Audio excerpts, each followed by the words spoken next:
Hello class, so far you've been exploring exponent laws for different types of exponents.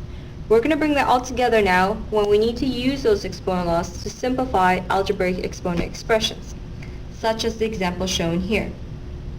Here is an algebraic exponent expression where I have a variable as my base as well as a variable as my exponent. I'm going to simplify this so that later on we can solve equations with this type of expression. When I'm solving and simplifying this algebraic exponent expression, I'm going to parallel how I accomplish this with the exponent laws by using a simpler example such as the one shown on the right here. So if you think back to when you dealt with exponent laws and you had a base 2 to the power 3 times 2 to the power 4 all over 2 to the power 5, what I notice is that the bases are all the same. Looking at this algebraic exponent expression, I have a base that's the same. They are all x.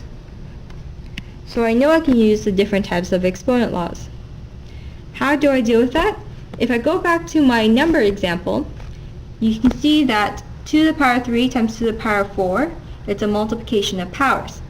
So I know I have to add the exponents then. So 3 plus 4. I still have that all over 2 to the power 5. Going back to my algebraic exponent expression, here I'm multiplying a power with a power. So I rewrite my base, which is x, and I add my two exponents, which is 2n plus 1 plus the second exponent, which is 3n minus 1. This stays all as an exponent. And I still have that all over my denominator power, which is x to the power of 2n minus 5. So let's simplify and add those two together. So x to the power of 2n plus 3n, which is 5n. A 1 minus 1 is just a 0. So now I have left over is an x to the power of 5n. All over, still my x to the power of 2n minus 5.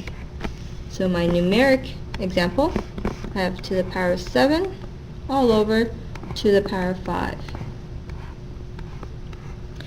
Now, comparing these two expressions, I have a power divided by a power. So in my numeric expressions, dividing powers means I subtract the exponents. So I rewrite the base and I subtract the exponents, 7 minus 5. So in this example, I apply the same rule. I'm dividing the powers, so I subtract the exponents. So rewrite the base, x, and take my first exponent, my numerator exponent, and I subtract all of my denominator exponent, which is 2n minus 5. Please note that I put a bracket around here because I have to subtract all of this, so I'm going to need to distribute that negative to each term. Remember that? So I'm going to, when I simplify that exponent, I still have my base x, I have my 5n, I'm going to subtract 2n, and then because this is a subtraction of a negative, I'm going to add 5. Okay? Now, I can continue simplifying that exponent. Collecting like terms, 5n minus 2n gives me 3n plus 5. Okay? So this is as far as I can go when I'm simplifying my algebraic expression.